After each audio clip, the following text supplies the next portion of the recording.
Zaheerabad BJP MP అభ్యర్థి B B Patil కాన్వాయ్ను checking చేసిన పోలీసులు ఓ వాహనంలో 1,60,000ను సీజ్ చేశారు. టెక్మాల్ మండలం బోర్డ్మాట్పల్లిలో చెక్పోస్ట్ వద్ద వాహన తనిఖీలు చేస్తున్న పోలీసులు అటుగా వస్తున్న బీజేపీ ఎంపీ అభ్యర్థి బీబీ పాటిల్ కాన్వాయ్ను చెక్ చేశారు. ప్రతి వాహనంలోనూ పూర్తి స్థాయి సోదాలు చేశారు. ఆ సమయంలో బీబీ పాటిల్ అక్కడే ఉన్నారు.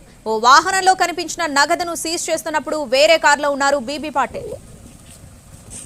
జహీరాబాద్ బీజేపీ ఎంపీ అభ్యర్థి బీబీ పాటిల్ కాన్వాయ్ను చెకింగ్ చేసిన పోలీసులు ఓ వాహనంలో నగదును సీజ్ చేశారు. టెక్మాల్ మండలం బోర్డ్మాట్పల్లిలో చెక్పోస్ట్ వద్ద వాహన తనిఖీలు చేస్తున్న పోలీసులు అటుగా వస్తున్న బీజేపీ ఎంపీ అభ్యర్థి బీబీ పాటిల్ కాన్వాయ్ను చెక్ చేశారు. ప్రతి వాహనంలోనూ పూర్తి స్థాయి సోదాలు చేశారు. ఆ సమయంలో బీబీ పాటిల్ అక్కడే ఉన్నారు. ఓ వాహనంలో కనిపించిన నగదును సీజ్ చేస్తున్నప్పుడు వేరే కారులో ఉన్నారు బీబీ పాటిల్.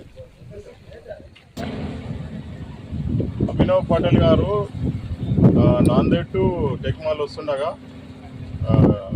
అలా బండి వెహికల్ బొడ్మట్పల్లిలో మనము పోలీస్ చెక్ పోస్ట్లో చెక్ చేయగా వారి వద్ద నుండి 1,00,000 రూపాయలు సీజ్ చేయడం జరిగింది. వీరికి మనం రిసీవ్ చేస్తున్నాము. ఈ 1,00,000 రూపాయలని మనం కలెక్టరేట్ ఎలక్షన్ సెల్లో డిపాజిట్ చేస్తాం. Thank you.